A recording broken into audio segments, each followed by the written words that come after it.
Sir నమస్తే sir, మీ పేరు? నా పేరు చెరుకూరు తిరుపతిరావు అండి, గుంటూరు జిల్లా బీజేపీ అధ్యక్షుడిని. సార్, ఇప్పుడు కూటమి గవర్నమెంట్లో ఉన్నారు, 13 నెలలు గడిచిపోయింది. ఈ 13 నెలల్లో కూటమి ప్రభుత్వం రాష్ట్రాన్ని విధ్వంసం చేసింది తప్పితే అభివృద్ధి చేయలేదు అనేది ముఖ్యంగా వైసీపీ నాయకులు జగన్మోహన్ రెడ్డి వాదన. అది కరెక్టే అంటారా? అది కరెక్ట్ అని ఎవరు అనరండి, అన్నం తినే వాళ్ళు ఎవరు అనరు. ఎందుకంటే వాళ్ళు విధ్వంసం చేశారు కాబట్టి ఇప్పుడు వచ్చిన ప్రభుత్వం కూడా అలాగే చేస్తుందని వాళ్ళకి అనిపిస్తుంది. ప్రజలు హ్యాపీగా ఉన్నారు, అలాగే ప్రజాప్రతినిధులు అందరూ కూడా ఎవరి బాధ్యతలు వాళ్ళు నిర్వహిస్తున్నారు. కూటమి ప్రభుత్వం అభివృద్ధిలో దూసుకుపోతుంది. కూటమి ప్రభుత్వం అభివృద్ధిలో కాదు, అప్పుల్లో దూసుకుపోతుంది. అప్పులన్నీ తీసుకొచ్చి రాష్ట్రాన్ని అధోగతి పాలు చేస్తుంది అనేది జగన్మోహన్ రెడ్డి ఈ మధ్యకాలంలో చెప్తున్న మాట. మరి అది కరెక్టే అంటారా? అప్పులు కొన్ని వందల కోట్ల రూపాయలు అప్పులు చేశారు గత 5 సంవత్సరాల్లో. Central party Bharatiya Janata party Modi గారు కొన్ని వందల కోట్ల నిధులు ఇచ్చారు జగన్మోహన్ రెడ్డి గారికి. ఎక్కడ అభివృద్ధి చేశాను పాపని పోలా. అవన్నీ కూడా ఆ స్వీడన్ బ్యాంకుల్లో వాళ్ళు ఎక్కడెక్కడ దాచింది కూడా మా దగ్గర ప్రూఫ్ ఉందండి. అది కూడా మేము బయట పెడతాం త్వరలో. అది అంటే ఇదంతా ఏం లేదు సార్, ఇప్పుడే దాచుకో పంచుకో తినుకో అనేది కూటమి ప్రభుత్వం నినాదంగా మారింది. మేము వస్తే కనుక ఈసారి మామూలుగా ఉండదు, 2.0 అంటే ఏంటో చూపిస్తాం, జగన్మోహన్ రెడ్డి 2.0 అంటే ఏదో చూపిస్తాం అని చెప్పి జగన్మోహన్ రెడ్డి అంటున్నారు కదా. మరి దాచుకో ఉంచుకో అనేది వాళ్ళది. అది ఈ ప్రభుత్వం పేదల ప్రభుత్వం. వాళ్ళు ఎలా విధ్వంసం చేశారో రాష్ట్రాన్ని వీళ్ళు కూడా అలాగే చేస్తున్నారని వాళ్ళ మనసులో పడింది. వాళ్ళు అలా చేశారు కాబట్టి ఏమనిపిస్తుంది, వీళ్ళు కూడా అలా చేస్తున్నారని చెప్పి ప్రజలకి అపోహలు కల్పించడానికి ప్రయత్నం చేస్తున్నారు. ప్రజలు ఎవరు కూడా నమ్మే పరిస్థితిలో లేరు. జగన్మోహన్ రెడ్డి అనే అతను రాష్ట్రానికి ముఖ్యమంత్రి అవుతాడు అంటున్నారు. జన్మలో కూడా ముఖ్యమంత్రి కాదు కదా, ప్రతిపక్ష నాయకుడుగా కూడా ఉండలేడు రాష్ట్రం. సార్, ఆయన అయితే చాలా కాన్ఫిడెంట్గా చెబుతున్నాడు. ఇప్పుడు 2029 కాదు, 2027లోనే జమిలీ ఎన్నికలు వచ్చే అవకాశం ఉంది. ఈసారి వై నాట్ 175 కాదు, మొత్తం కొట్టేస్తాం మేము అనేది జగన్మోహన్ రెడ్డి వాదన. మరి 13 నెలలకు ముందు ఏం చెప్పాడండి, 175కు 175 సీట్లు మాకు వస్తాయి. రకరకాల కుయుక్తులు పన్నారు, అవి ఏం జరగల. ఇది ప్రజాస్వామ్య దేశం, ప్రజాస్వామ్య విధంగానే ఉంటుంది కాబట్టి వాళ్ళు అనుకునేది ఏది జరగదండి. జగన్మోహన్ రెడ్డి చాలా గట్టిగా చెప్తుంది ఏంటంటే కనుక చంద్రబాబు నాయుడు ఆల్రెడీ కూటమిలో ఉన్నాడు, బీజేపీ సెంట్రల్లో ఉంది, కానీ రావాల్సిన నిధులు కానీ సాధించలేక అప్పులతోటి రాష్ట్రాన్ని నెట్టుకొస్తున్నాడు. దాదాపు 2 లక్షల కోట్లు అప్పు చేశాడు ఈ సంవత్సర కాలంలోనే. ఇవంతా ఆయన దోచుకున్నది మొత్తం దాచుకోవడానికే విదేశీ పర్యటనలు చేస్తున్నాడు అనేది జగన్మోహన్ రెడ్డి వాదన. మరి జగన్మోహన్ రెడ్డి గారు గత 5 సంవత్సరాల్లో ఎక్కడెక్కడ దాచుకున్నది మొత్తం డేటా ఉందని చెప్పాను మీకు. ఇప్పుడు రాష్ట్ర ప్రభుత్వానికి నిధులు ఇస్తుంది గవర్నమెంట్, సెంట్రల్ గవర్నమెంట్. పోలవరం కావచ్చు, రాజధాని కావచ్చు. ఒకసారి రాజధానికి వచ్చి చూడమని చెప్పండి, జరుగుతుందో రమ్మనండి సార్. ప్రతిపక్ష నాయకుడిని వచ్చి ఒకసారి విజిట్ చేస్తే వారి కళ్ళకు మరి గంతులు కట్టుకున్నాడో లేకపోతే చూస్తే తెలుస్తుంది. అది ఏం లేదు. రీసెంట్గా కూడా చూసాం, కేతిరెడ్డి గారు మాట్లాడారు, అది క్వాంటమ్ వ్యాలీ కాదు, ఫిష్ వ్యాలీ పెట్టుకోండి. చిన్న చేప పిల్లలు పెంచితే కనుక అక్కడ ఫిష్ వ్యాలీ లాగా ఉంటుంది తప్పితే అది క్వాంటమ్ వ్యాలీ ఏంటి, చేపలు పెంచుకోవచ్చు కదా అక్కడ అని అంటున్నారు కదా. వారు ఎక్కడో అమెరికా నుంచి వచ్చి ఇక్కడ 1 టైం ఎమ్మెల్యే కేతిరెడ్డి అనేవాడు.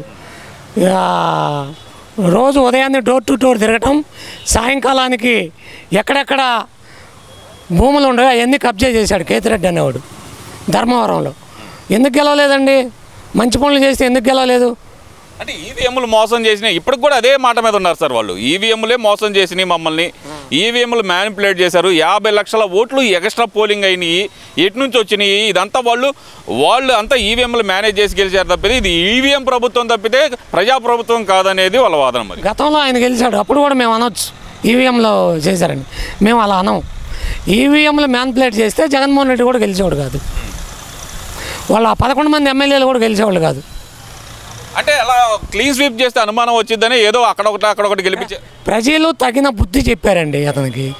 రైతులకు ఎంత ఇబ్బంది పెట్టాడు, వ్యాపారస్తులను ఎంత ఇబ్బంది పెట్టారు, డాక్టర్స్ని ఎంత ఇబ్బంది పెట్టారు, కాంట్రాక్టర్స్ని ఎంత ఇబ్బంది పెట్టారు, ఇంజనీర్లు ఎంత ఇబ్బంది పెట్టారు, సామాన్య ప్రజలను ఎంత ఇబ్బంది పెట్టారు ప్రజలకు తెలుసు.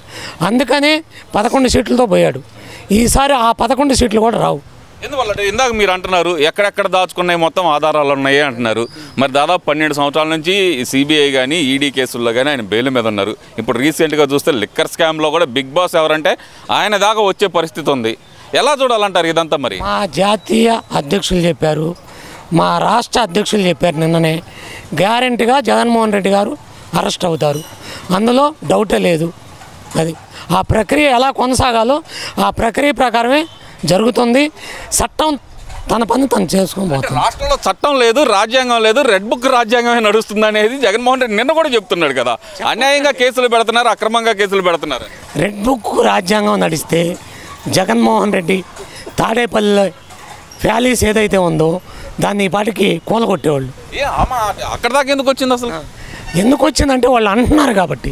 రెడ్ బుక్ రాజ్యాంగం అనేది లేదండి. ప్రజాస్వామ్యయుతంగా ఎవడైతే తప్పు చేశాడో వాళ్ళందరికీ శిక్షలు తప్పవు. అది అంతే అంటారు. అంతే. ఇది ఇక్కడికి ఇదే సార్ అంటుంది, ఇక్కడ రెడ్ బుక్ అని వాళ్ళు అంటున్నారు. మళ్ళీ ఏదో కొత్త యాప్ ఒకటి తీసుకొస్తున్నాను నేను, దాంట్లో మీకు జరిగిన అన్యాయాన్ని అప్లోడ్ చేయండి, మళ్ళీ మనం వచ్చిన తర్వాత దాన్ని ఓపెన్ చేస్తాను, నేను ఒక్కొక్కరికి సినిమా చూపిస్తాను, అధికారులను అయితే రోడ్డు మీదకి తీసుకొచ్చి బట్టలు పొదిసి నిలబెడతానని చెప్పి జగన్మోహన్ రెడ్డి చెప్తున్నారు కదా. జగన్మోహన్ రెడ్డి చెప్తున్నారండి. గతంలో మాట్లాడిన కొడాలి నాని ఏంటండి ఏమయ్యాడు?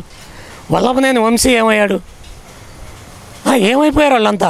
వీళ్ళందరూ అమాయకులు, అన్యాయంగా కేసు పెట్టారని చెప్పి ఆయన చెబుతున్నాడు కదా సార్. అమాయకుల వాళ్ళు ఎంత విధ్వంసం చేసింది, వాళ్ళు ప్రతిపక్షాన్ని ఏ విధంగా మాట్లాడింది, అదంతా డేటా ఉంది కదండి, మీ దగ్గర కూడా ఉంటుంది కదా వాళ్ళు ఏం మాట్లాడింది.